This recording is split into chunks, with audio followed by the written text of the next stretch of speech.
BBC বাংলার অধিবেশন প্রবাহতে আপনাদের স্বাগত। আজ আপনাদের সাথে লন্ডন স্টুডিও থেকে আছি মানসী বড়ুয়া, আর ঢাকায় আমার সাথে থাকছেন আকবর হোসেন।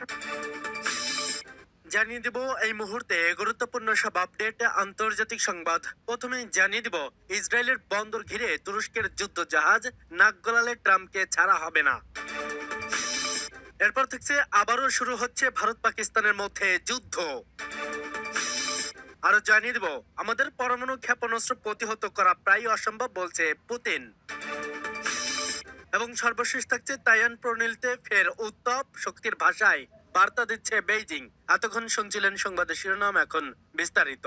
তবে তার আগে অনুরোধ থাকবে, এই ভিডিওটিতে একটি লাইক এবং কমেন্ট করে জানিয়ে দিন কোন জেলা থেকে বা কোথা থেকে আপনি আমাদের এই ভিডিওটি দেখছেন এবং শুনছেন। ইসরায়েলের বন্দর ঘিরে তুরস্কের যুদ্ধ জাহাজ নাক গলালে ট্রাম্পকে ছাড় হবে না।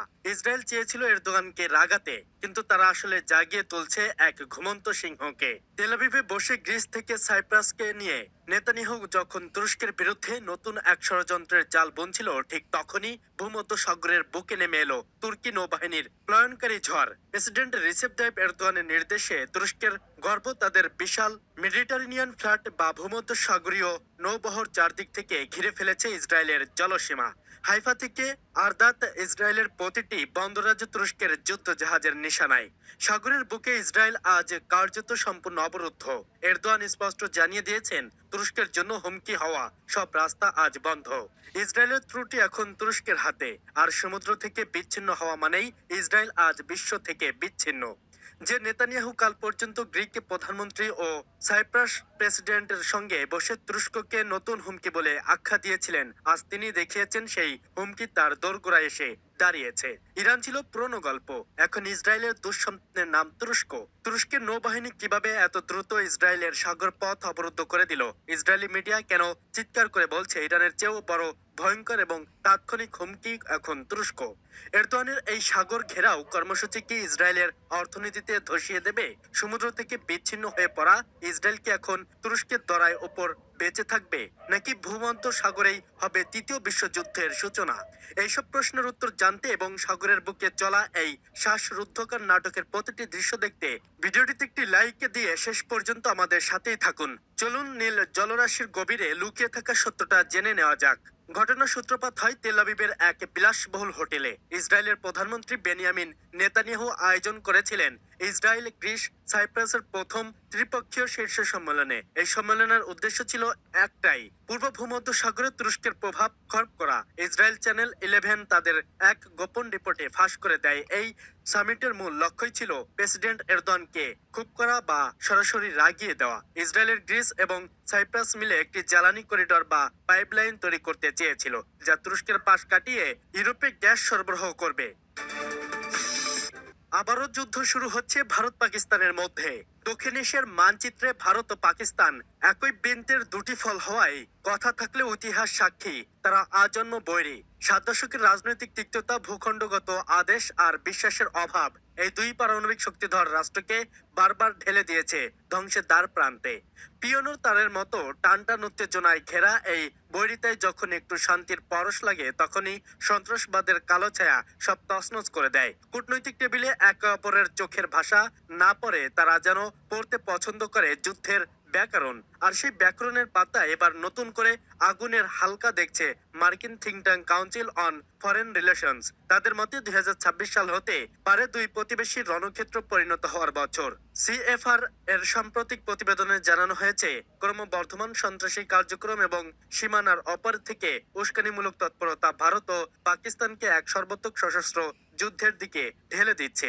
সংস্থাটি বিশেষজ্ঞরা বলছেন, চলতি বছরের মে মাসে যে রক্তক্ষয়ী সংঘর্ষ বিশ্ব দেখছে তা কেবল হিমশৈলের চূড়ামাত্রা। পেহেলগামে 26 জন নিরীহ পর্যটকের রক্ত ভেজা পথ ধরেই শুরু হয়েছিল অপারেশন সিঁদুর। ভারতীয় সেনাবাহিনীর ক্ষেপণাস্ত্র হামলার বিপরীতে পাকিস্তানের ড্রোন ও আকাশপথে পাল্টা প্রতিরোধ, সব মিলিয়ে দক্ষিণ এশিয়ার আকাশে বারুদের গন্ধ এখনো স্পষ্ট। চলতি বছরের মে মাসে পাকিস্তানের দাবি অনুযায়ী ফ্রান্সের তৈরি অত্যাধুনিক রাফেলের যুদ্ধবিমান ভূপাতিত করার ঘটনা যুদ্ধের ভয়াবহতা নতুন মাত্রা দিয়েছিল। যদিও প্রেসিডেন্ট ডোনাল্ড ট্রাম্পের মধ্যস্থতায় 4 দিনের সেই সংঘাত থামানো সম্ভব হয়েছিল, কিন্তু তাতে ভারত ও পাকিস্তানের মধ্যে অবিশ্বাসের দেওয়াল নামেনি কিঞ্চিত পরিমাণও। বরং ভারত এখনো ট্রাম্পের সেই কৃতিত্বকে স্বীকৃতি করতে নারাজ। আমাদের পরমাণু ক্ষেপণাস্ত্র প্রতিহত করা প্রায় অসম্ভব, বলছে পুতিন। রাশিয়ার রাষ্ট্রীয় সংবাদ মাধ্যমে প্রকাশিত ভিডিওতে দেখা যায় বেলারুশের বনাঞ্চলের ভেতর দিয়ে নেওয়া হচ্ছে মোবাইল লঞ্চারে বসানো ওরিশনিক হাইপারসনিক ক্ষেপণাস্ত্র। সেনারা ক্ষেপণাস্ত্র ব্যবস্থা ঢেকে রাখছে ছদ্মবেশে। চলছে প্রশিক্ষণ ও নজরদারি কার্যক্রম। রুশ প্রেসিডেন্ট ভ্লাদিমির পুতিনের দাবি, এই ক্ষেপণাস্ত্র শব্দের গতির চেয়েও 10 গুণ বেশি গতিতে চলতে সক্ষম এবং যাকে প্রতিহত করা প্রায় অসম্ভব।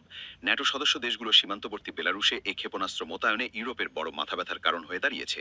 সামরিক বিশ্লেষকরা বলছেন, এসব ক্ষেপণাস্ত্র বেলারুস থেকে ইউরোপের বিভিন্ন লক্ষ্যবস্তুতে আঘাত হানতে সক্ষম। 2024 সালের নভেম্বরে ইউক্রেনে প্রথমবারের মতো প্রচলিত ওয়ারহেড সহ ওরিশনিক ক্ষেপণাস্ত্র পরীক্ষা চালায় রাশিয়া। পুতিনের দাবি, প্রচলিত অস্ত্র হিসেবেও এর ধ্বংসমতা পারমাণবিক অস্ত্রের কাছাকাছি। পশ্চিমা কর্মকর্তাদের একাংশ এই ক্ষেপণাস্ত্রকে যুদ্ধক্ষেত্রে গেম চেঞ্জার মনে করলেও এটিকে রাশিয়ার পারমাণবিক ভয় দেখানোর কৌশল হিসেবে দেখছেন অনেকে। জার্মান চ্যান্সেলর ফ্রেডরিক মার্চ এক ভাষণে বলেন, রাশিয়ার আগ্রাসন কেবল ইউক্রেন নয়, লক্ষ্য পুরো ইউরোপ। তিনি আরও বলেন, যুক্তরাষ্ট্রের ভূমিকা অনিশ্চিত হয়ে ওঠায় ইউরোপের নিরাপত্তা নিজেদেরই জোরালোভাবে নিশ্চিত করতে হবে। বিশেষজ্ঞদের মতে বেলারুশে ওরিশনিক ক্ষেপণাস্ত্র মোতায়েন ইউক্রেন যুদ্ধকে নতুন মাত্রা দিতে পারে এবং ইউরোপের সামরিক উত্তেজনা আরও বাড়িয়ে তুলতে পারে। তাইওয়ান প্রণালীতে ফের উত্তাল, শক্তির ভাষায় বার্তা দিচ্ছে বেইজিং। চীনের 2 দিনের সামরিক মহড়া জাস্টিস মিশন 2025 নামেই শুধু সামরিক মহড়া, বাস্তবে এটি তাইওয়ানকে ঘিরে বেইজিংয়ের সবচেয়ে স্পষ্ট এবং কঠোর হুঁশিয়ারি। 2022 সালে ন্যান্সি পেলোসির তাইওয়ান সফরের পর এটি চীনের 6ষ্ঠ বড় মহড়া হলেও ব্যাপ্তি ও উদ্দেশ্যের দিক থেকে এটি আলাদা। এখানে শক্তি প্রদর্শনের চেয়ে বেশি আছে দখল ও অবরোধের প্রস্তুতি। 2 দিনে চীন কার্যত তাইওয়ানকে 4 দিক থেকে ঘিরে ফেলার মহড়া চালিয়েছে।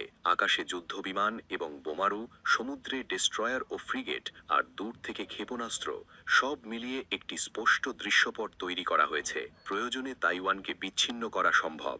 মঙ্গলবারের টানা 10 ঘন্টার লাইভ ফায়ার ড্রিলে সেই বার্তাই আরও জোরালো হয়। তাইওয়ানের তথ্য অনুযায়ী 24 ঘন্টায় 130টি চীনা বিমান আকাশে সক্রিয় ছিল, যার 90টি ঢুকে পড়ে তাইপের এয়ার ডিফেন্স আইডেন্টিফিকেশন জোনে। এই মহড়ার সবচেয়ে উদ্বেগজনক দিক হল এর বিস্তার।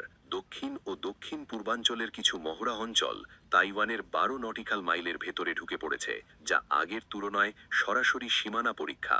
এবার চীন আর শুধু বার্তা দেয়নি, দেখিয়েছে কিভাবে বাস্তবেও সীমারেখাকে উপেক্ষা করা যায়। তবে জাস্টিস মিশন 2025 এর আসল তাৎপর্য লুকিয়ে আছে অবরোধী কৌশলে। কিলং এবং কাউশিয়ং বন্দরের উপর নিয়ন্ত্রণ। মহড়া দেখে চীন বুঝিয়েছে, যুদ্ধ ছাড়াই তাইওয়ানের নাববিশ্বাস ওঠানো সম্ভব। জ্বালানি ও আমদানি নির্ভর এই দ্বীপের জন্য একটি অবরোধই হতে পারে সবচেয়ে কার্যকর অস্ত্র।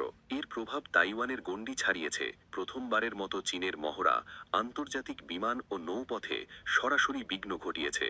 বাতিল হয়েছে বহু ফ্লাইট, বদলাতে হয়েছে আন্তর্জাতিক রুট। অর্থাৎ বার্তাটির আওতায় শুধু তাইপে নয়, ওয়াশিংটন ও টোকিওও পড়ে। এই প্রেক্ষাপটে যুক্তরাষ্ট্রের $11.1 বিলিয়ন অস্ত্র বিক্রি এবং জাপানের কড়া বক্তব্যে বেইজিংয়ের প্রতিক্রিয়া কঠোর হওয়াটাই স্বাভাবিক। কিন্তু আন্তর্জাতিক বিশ্লেষকদের ভাবাচ্ছে মার্কিন প্রেসিডেন্ট ডোনাল্ড ট্রাম্পের নীরবতা।